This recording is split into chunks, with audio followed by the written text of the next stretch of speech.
ఇది లైవ్లో జాయిన్ అవుతున్నారు. నమస్కారం అందరికీ. రైట్, మల్లయ్య యాదవ్ గారు, ఏమిటి మీ అధినేత చాలా స్పష్టమైన రాజకీయ అభద్రతలో ఉన్నారు అన్నారు ముఖ్యమంత్రి. ఎందుకంటే ఎప్పుడు ఆయన విమర్శల మీద తప్ప ఆత్మవిమర్శ చేసుకోలేకపోతున్నాడు. అంటే ఒక నాయకుడు అనేవాడు ఎక్కడో అక్కడ, అంటే మోడీ లాంటి నాయకుడు కూడా కొంత సెల్ఫ్ ఇంట్రాస్పెక్షన్ చేసుకుంటారు, ఎప్పటికప్పుడు దాన్ని బయటకు మాట్లాడతారు, ఇష్టమైనా లేకపోయినా. కానీ అది మాట్లాడలేకపోతున్నారు కేసీఆర్. అంటే ఎందుకు అంత రాజకీయ అభద్రతా భావంతో ఉన్నారు? ఎవరు కూడా ఆ జనాన్ని చూసిన తర్వాత, ప్రజలల్లో ఇప్పుడు వస్తున్న స్పందన చూసిన తర్వాత అభద్రతా భావం అనుకుంటే అది వాళ్ళ పొరపాటే, వాళ్ళ అవగాహన రాహిత్యమే. మొదటి నుంచే మామూలుగా బక్కపలసగా ఉన్న ఒక ధైర్యవంతుడు, మానసికంగా చాలా బలవంతుడు అనే విషయం మనకు ఆయన ఉద్యమం మొదలుపెట్టినప్పుడు ఈ యావత్ ప్రపంచానికే తెలుసు. కాబట్టి ఒక్కొక్కళ్ళు ఒక్కో రకంగా ఏదో చిత్రీకరించడానికి ప్రయత్నం చేస్తే దానికి మేమేం సమాధానం చెప్పలేం. కానీ ఈరోజు జనాలలో వచ్చిన స్పందన ఎక్కడి వరకు ఆగిపోయిందండి? ట్రాఫిక్ పోలీసు వాళ్ళు కావాలని ఆంక్షలు పెట్టి ఎన్ని అడ్డంకులు సృష్టించినా కానీ ప్రజలైతే మామూలుగా కదలకుండా ఎక్కడికక్కడ నిలబడి కూడా ప్రత్యక్షంగా చూసిన సందర్భాలు ఉన్నాయి. దాదాపు 2 లక్షల మంది ఉన్నారా సభలో? 1.5-2 లక్షల మధ్యలో ఉన్నారా?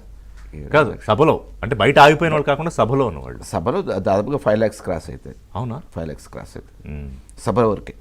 బయట ఇంకా చాలా మంది ఉన్నారు. ఆల్టుగెదర్ 10 to 12 lakhs గ్యాదరింగ్ ఉంటుంది. అందుకే ఈ పరిస్థితులలో ఆ జనాలను చూసిన తర్వాత ఇంకా రెట్టింపు 1000 ఏనుగుల బలం వస్తుంది తప్ప ఏదో ఆత్మశైర్యం కోల్పోయారు, ఇంకేదో అభద్రతాభావం, ఇదంతా కేవలం ఊహించడానికి, వాళ్ళు మామూలుగా ఏదో రకంగా మభ్యపెట్టడానికి, పక్కదో పట్టియడానికి తప్ప ఇంకోట్లు కాదు.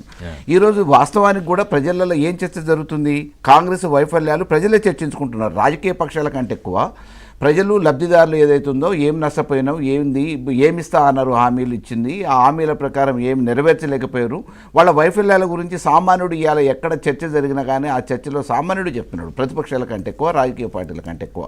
ఇటువంటి పరిస్థితులలో కాంగ్రెస్ వైఫల్యం గురించి, ఈరోజు ఆ ప్రభుత్వ వైఫల్యాల గురించి వేరే రాజకీయంగానే, అలాగే రేవంత్ రెడ్డి పేరెత్తకపోయినా ఆయన ఫెయిల్యూర్ సీఎం అని చెప్పడానికి ఎందుకు మాజీ సీఎం చాలా ఆత్రపడుతున్నారు అనేది నిన్న రేవంత్ రెడ్డి ఆయన ఓపెన్గా మాట్లాడలేదు, కానీ నిన్న సామా కూడా ఉన్నారు. ఆయన చిట్చాట్లో మన మీడియా మిత్రులందరితో మాట్లాడిన మాటలు మనకి వెంటనే వస్తాయి కదా, ఆయన ఆ వ్యాఖ్యలు చేశారు. అంటే వ్యక్తిగతంగా రేవంత్ రెడ్డి గారిని టార్గెట్ చేసి మాట్లాడే ఆలోచన కేసీఆర్ గారికి లేదు, అవసరం అంతకంటే పేరే ఎత్తకూడదు అనుకున్నారు. అందుకోసం ఏంటంటే కాంగ్రెస్ సర్కారు వైఫల్యం చెందింది, హామీలు ఇచ్చారు, మేము 10,000 ఇస్తానంటే 10,000 ఇస్తా అని అన్నారు, తులం బంగారం అడిషనల్గా కళ్యాణ లక్ష్మిగా అని అన్నారు. మరి ఇవన్నీ వచ్చినాయా అని చెప్పేసి జనాలను అడిగితే ఎక్కడ రాలేదని చెప్పారు. ఇవన్నీ మోసపోయిన ప్రజలందరూ కూడా ఈరోజు నష్టపోయినామని చెప్పేసి చర్చించుకుంటున్నారు. ఏదైనా కానీ ఇప్పుడు మనం 3.5 సంవత్సరాలు వెయిట్ చేయాల్సిందే. ప్రభుత్వం ఎట్టి పరిస్థితులలో 16 నెలలు అయిపోయింది. మిగతా టైం వరకు కూడా 5 సంవత్సరాలకు గాను మాకు ఎటువంటి వేరే దురాలోచన లేదు.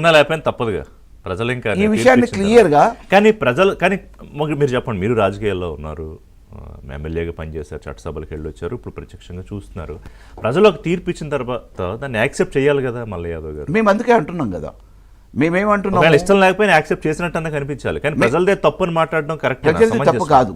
ఆ రోజు చేసిన మామూలుగా అది గ్రహపాట, పొరపాట, యాదృచ్ఛికంగా ఏది జరిగినా కానీ ఒక మార్పు కోసం ప్రజలు చేసిన దానికి ఈరోజు నష్టపోతున్నారు. కాబట్టి మనం ఇంతకంటే చేయగలిగింది ఏం లేదు, డెఫినెట్గా మనం భరించాల్సిందే అనే విషయాన్ని ఒక అనుభవజ్ఞుడిగా, రాజకీయాలలో ఉన్న వ్యక్తిగా, తెలంగాణ సాధించిన వ్యక్తిగా, తెలంగాణ ఈరోజు ఇబ్బంది పడుతున్నది చూస్తున్న వ్యక్తిగా ఆ మాటని చెప్పారు పెద్దరికంగా.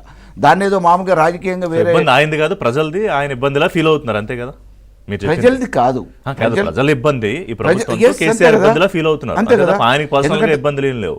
తెలంగాణ సాధించిన వ్యక్తిగా ఆయన కళ్ళ ముందే తెలంగాణ ఆగమైపోతుంటే, ఇబ్బంది పడుతూ ఉంటే చూసినప్పుడు కొంచెం దుఃఖం కలుగుతుంది, నాకు వ్యక్తిగతంగా బాధ కలుగుతుంది అని చెప్పారు. అది ఏ పెద్ద మనిషికైనా. ఇప్పుడు కుటుంబంలో 2-3 పిల్లల్ని పెంచిన తర్వాత వాళ్ళు ఆగమైపోతుంటే తండ్రికి ఏ రకంగా అయితే కుటుంబ పెద్దగా ఇబ్బందిగా, బాధగా ఉంటుందో, అదే రకంగా తెలంగాణ సాధించిన వ్యక్తిగా ఆయన ప్రయత్నంగా ఆయన 9.5 సంవత్సరాల కాలం ఎంత చేయాలనో అంత ఈ తెలంగాణ అభివృద్ధి కోసం చేయగలిగినంత వరకు చేసారు. ఈరోజు కళ్ళ ముందే చేసినవి కూడా నిలుపుకోలేని పరిస్థితులలో ఉన్నప్పుడు ఆ బాధ వ్యక్తం చేస్తారు కదా. రుద్రమ గారు మాట్లాడే మీ దగ్గరికి వస్తాను.